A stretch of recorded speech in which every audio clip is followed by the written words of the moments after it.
उस दिन गुलाब सिंह ने अपनी हवेली विच सारे भरावां दा इकट्ठ कीता।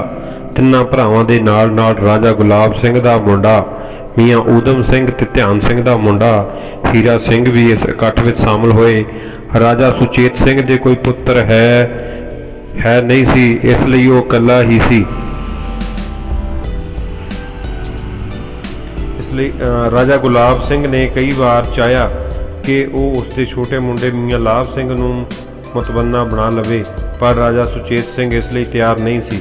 राजा गुलाब सिंह ने सब नूं कहना शुरू किया, देखो भरावो, तुसीं मेरे तो छोटे हो, इसलिए मैं अपने तजर्बे तो एक गल कहनी है कि इस दुनिया विच कोई किसी लई काम नहीं करता, हर कोई अपने लिए करता है, हर कोई अपने लिए लड़ता है। राजा राज लई, सिपाही तनख्वाह लई, असीं भी कश्मीर ਲਈ लड़ते आ रहे हाँ। ਹੁਣ ਅਸੀਂ कश्मीर नहीं छड्डांगे। इस बारे ਆਪਾਂ ਬਾਅਦ ਵਿੱਚ ਗੱਲ ਕਰਾਂਗੇ। इस ਵੇਲੇ ਦੀ ਗੱਲ ਕਰੀਏ ਤਾਂ ਅਸੀਂ ਪੰਜਾਬ ਰਾਜ ਦੇ ਥੰਮ ਹਾਂ। ਸਾਡੇ ਤੋਂ ਬਿਨਾਂ ਇਹ ਰਾਜ ਨਹੀਂ ਸੀ ਹੋ ਸਕਦਾ। ਅਸੀਂ ਭਰਾਵਾਂ ਨੇ ਪੰਜਾਬ ਲਈ ਬਹੁਤ ਕੁਰਬਾਨੀਆਂ ਦਿੱਤੀਆਂ ਨੇ। ਅਸੀਂ ਹੀ ਇਸ ਰਾਜ ਦੀਆਂ ਸਰਹੱਦਾਂ ਇੰਨੀ ਦੂਰ ਤੱਕ ਲੈ ਗਏ ਹਾਂ ਤੇ ਹੁਣ ਅਸੀਂ ਇਸ ਨੂੰ ਕਿਸੇ ਤਰ੍ਹਾਂ ਵੀ ਛੱਡ ਨਹੀਂ ਸਕਦੇ। कश्मीर तो हुण साडा ही रहेगा। इस मकसद लई साडी फौज तैयार हो रही है। ठीक है भरा जी, पर खालसा फौज नाल टक्कर लैनी बहुत मुश्किल होवेगी ते ये भी हो सकता है कि कोई गलत कदम चुक के असीं सब कुछ गवा लईए।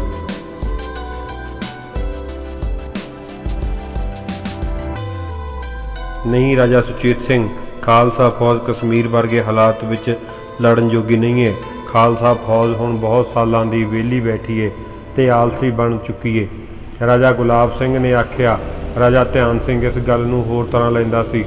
उसने कहना शुरू किया, भराता जी, जिथों तक तुसीं कश्मीर की गल करते हो ये ठीक है। सिखां दा मन कश्मीर विच नहीं है।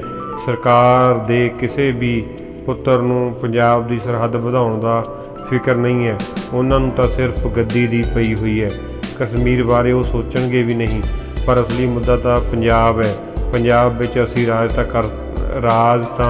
कर नहीं सकना, पर वजारत किसी कीमत ते नहीं असीं छड्डांगे। इस नूं किसी न किसी तरह अपने हत्थ विच रखना पवेगा। राजा कोई भी बने, पर वजीर असीं होईए। मैं ना रहा तां मेरा पुत्र हीरा सिंह तैयार है। राजा ध्यान सिंह दे कहण ते राजा सुचेत सिंह दे ਕੰਨ खड़े हो गए। वो तो अपने आप नूं राजा ध्यान सिंह दा जानसीन समझी बैठा सी। दूजे पासे मियाँ ऊधम सिंह भी वजीरी दा उम्मीदवार बन रहा सी। वो हीरा सिंह तो बड़ा भी सी ते उसदी कंवर नौनिहाल नाल दोस्ती भी बहुत सी ਅਤੇ कंवर नौनिहाल सिंह दा अपने पिता नवे महाराजा खड़क सिंह उपर पूरा प्रभाव सी। मियाँ ऊधम सिंह भी कंवर राही वजीर बनने का सुपना लै रहा सी। राजा ध्यान सिंह दा हीरा सिंह नूं मूहरे रखना उस नूं भी चंगा ना लग्या, पर किसी ने इस गल का विरोध भी नहीं किया। वो सारे ही परिवार विच शांति बनाई रखना चाहुंदे सन। इस वेले सब तो वड्डी गल ये सी कि शहजादा खड़क सिंह नूं गद्दी उपर बैठालण दी रस्म होनी सी। खड़क सिंह सरकार दे अस्त हरद्वार जल प्रवाह करके वापस आ चुकिया सी ते पंडितां तो इस जानसीनी दी रस्म का मुहूर्त कढ़वाया जा रहा सी। राजा ध्यान सिंह ने अपने पुत्र हीरा सिंह नूं बुलाया ते कहना शुरू किया, देखो हीरा सिंह, अज मैं पहली बार चाल चल रहा। तैनूं हर समय किसी भी आफत लई तैयार रहना पवेगा। पंजाब की वजारत साडी है, इसलिए मैं इसलिए बहुत कुर्बानियां कीतियां ने। भराता राजा गुलाब सिंह नूं तां कश्मीर का राज मिल गया, पर मैनूं कुछ नहीं मिलिया। मेरे हिस्से ये वजारत ही है ते यह तेरे लिए छड्ड के जावांगा। पिता जी, तुसीं फिक्र ना करो, मैं इस जिम्मेवारी दे बिल्कुल काबल हाँ। फिक्र की गल ये भी है कि मियाँ ऊधम सिंह दी ते कंवर नौनिहाल दी दोस्ती मेरे लिए सिरदर्द बनी हुई है।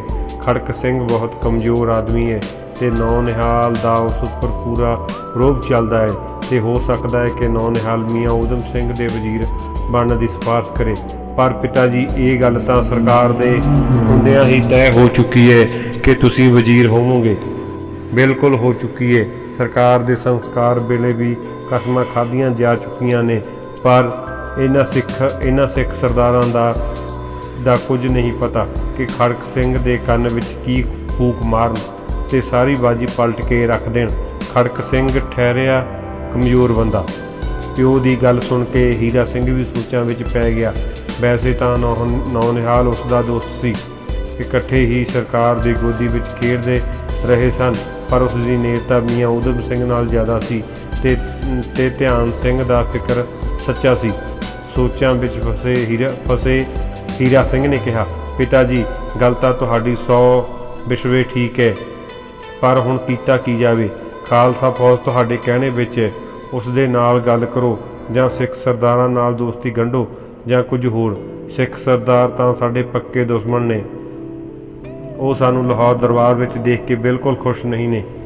ਸ਼ਹਿਜ਼ਾਦਾ ਸ਼ੇਰ ਸਿੰਘ ਤਾਂ ਆਪਣੇ ਹੱਕ ਵਿੱਚ ਹੀ ਏ, ਪਰ ਨੌਨਿਹਾਲ ਦਾ ਕੁਝ ਨਹੀਂ ਪਤਾ। ਪਿਤਾ ਜੀ ਅਸਲ ਵਿੱਚ ਸ਼ੇਰ ਸਿੰਘ ਵਧੀਆ ਮਹਾਰਾਜ ਬਣਨ ਦੇ ਕਾਬਲ ਹੈ। ਠੀਕ ਹੈ, ਉਹ ਬਹਾਦਰ ਏ, ਲੋਕਾਂ ਵਿੱਚ ਵਕਾਰ ਵੀ ਏ, ਭਾਵੇਂ ਜਰਾ ਕੁ ਸਿੱਧਾ ਏ, ਪਰ ਇਸ ਵੇਲੇ ਸਾਡੇ ਲਈ ਇਹ ਖੜਕ ਸਿੰਘ ਹੀ ਠੀਕ ਰਹੇਗਾ।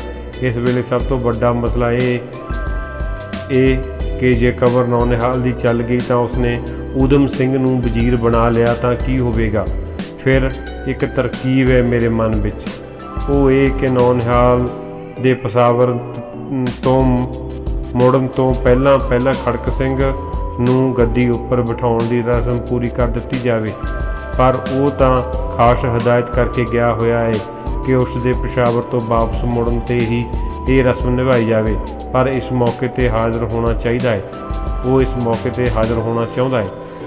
ਇਸ ਗੱਲ ਦਾ ਹੱਲ ਇਹ ਹੈ ਕਿ ਪੰਡਤਾਂ ਤੋਂ ਇਸ ਰਸਮ ਦਾ ਮਹੂਰਤ ਉਸ ਦੇ ਵਾਪਸ ਮੁੜਨ ਤੋਂ ਪਹਿਲਾਂ ਦਾ ਕਢਵਾ ਦਿੱਤਾ ਜਾਵੇ। ਪੰਡਤ ਜੱਲੇ ਨਾਲ ਤੇਰੀ ਦੋਸਤੀ ਹੈ, ਤੇਰਾ ਅਧਿਆਪਕ ਰਿਹਾ ਹੈ ਤੇ ਤੇਰੀ ਹਰ ਗੱਲ ਮੰਨਦਾ ਹੈ। ਅਜਿਹੇ ਕੰਮ ਨੂੰ ਉਹ ਤੇਜ ਵੀ ਹੈ। ਜੋਤਸ਼ੀਆਂ ਤੇ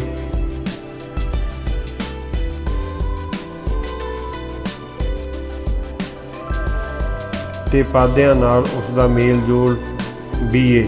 ਤੂੰ ਉਸ ਰਾਹੀਂ ਇਹਨਾਂ ਲੋਕਾਂ ਨੂੰ ਰਿਸ਼ਵਤ ਦੇ ਕੇ ਗੱਦੀ ਨਿਸ਼ਾਨੀ ਦਾ ਜਲਦੀ ਦਾ ਮਹੂਰਤ ਕਢਵਾ ਦੇ। ਇਹ ਇੱਕੋ ਬਚਾਏ। ਹੀਰਾ ਸਿੰਘ ਸਾਰੀ ਯੋਜਨਾ ਸਮਝ ਗਿਆ। ਉਹ ਜਾ ਕੇ ਪੰਡਤ ਜੱਲੇ ਨੂੰ ਮਿਲਿਆ। ਪੰਡਤ ਜੱਲੇ ਨੂੰ ਸ਼ਾਹੀ ਪਰਿਵਾਰ ਵਿੱਚ ਬਹੁਤ ਵਧੀਆ ਆਦਮੀ ਨਹੀਂ ਸੀ ਮੰਨਿਆ ਜਾਂਦਾ। ਇਹ ਗੱਲ ਪੰਡਤ ਜੱਲਾ ਵੀ ਜਾਣਦਾ ਸੀ। ਸਰਕਾਰ ਦੇ ਜੀਂਦੇ ਜੀ ਉਹ ਮਹੱਲਾਂ ਤੋਂ ਦੂਰ ਹੀ ਰਿਹਾ ਸੀ, ਪਰ ਹੀਰਾ ਸਿੰਘ ਰਾਹੀਂ ਉਸ ਨੂੰ ਵੀ ਜਾਪਣ ਲੱਗ ਪਿਆ ਕਿ ਇੱਕ ਦਿਨ ਕੋਈ ਨਾ ਕੋਈ ਤਾਕਤ ਉਸ ਦੇ ਹੱਥ ਵਿੱਚ ਆ ਜਾਵੇਗੀ। ਉਸਨੇ ਮੂਹਰੇ ਹੋ ਕੇ ਖੜਕ ਸਿੰਘ ਦੀ ਜਾਨਸ਼ੀਨੀ ਦੀ ਤਰੀਕ ਜਲਦੀ ਦੀ ਲੈ ਲਈ। ਸ਼ਹਿਜ਼ਾਦਾ ਖੜਕ ਸਿੰਘ ਦੇ ਰਾਜ ਤਿਲਕ ਦੀ ਤਿਆਰੀ ਸ਼ੁਰੂ ਹੋ ਗਈ। ਗੰਗਾ ਤੇ ਹੋਰ 7 ਦਰਿਆਵਾਂ ਦੇ ਪਾਣੀ ਨਾਲ ਉਸ ਨੂੰ ਇਸ਼ਨਾਨ ਕਰਾਇਆ ਗਿਆ। ਇੱਕ ਵੱਡਾ ਇਕੱਠ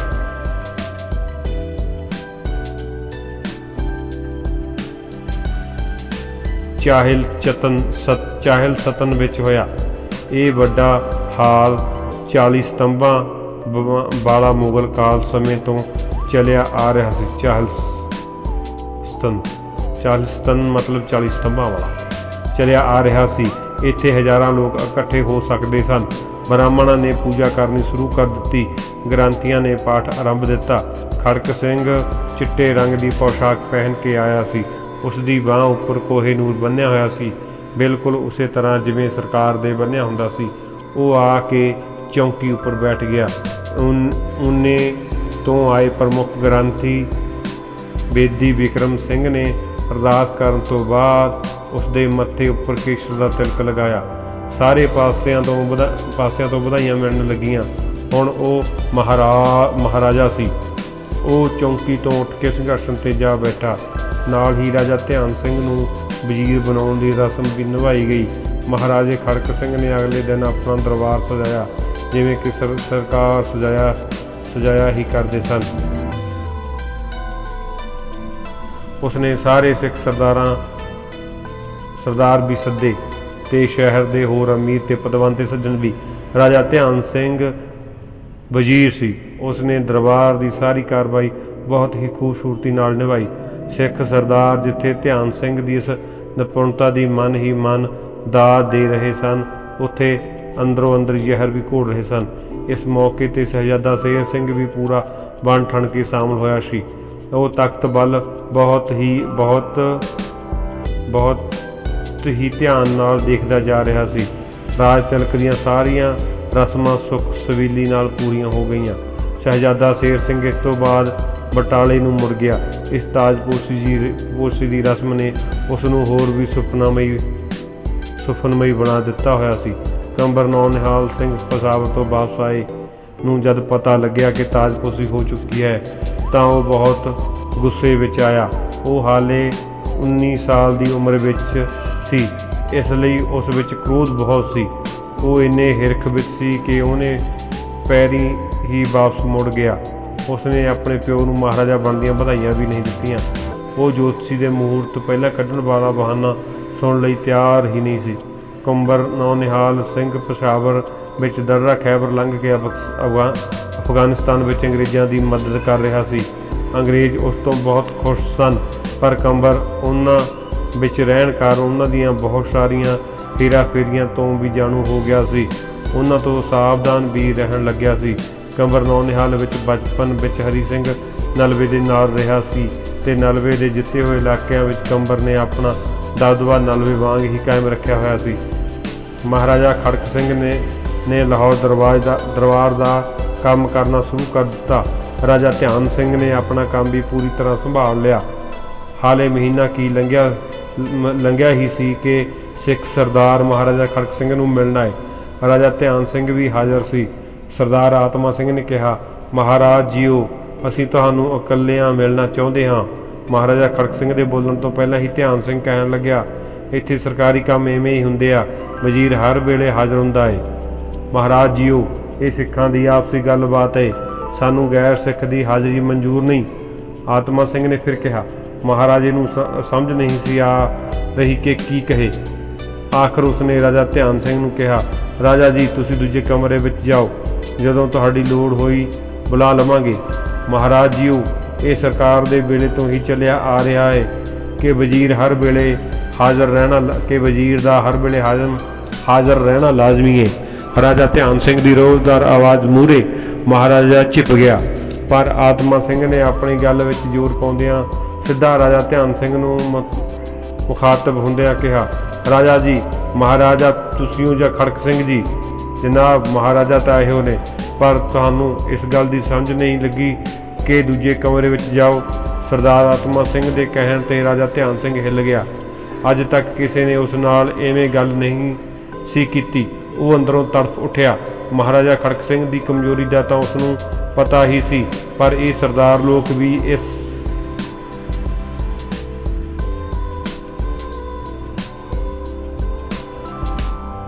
ਇਸ ਕਮਜ਼ੋਰੀ ਨੂੰ ਐਵੇਂ ਵਰਤ ਜਾਣਗੇ, ਇਸ ਬਾਰੇ ਨਹੀਂ ਸੀ ਸੋਚਿਆ।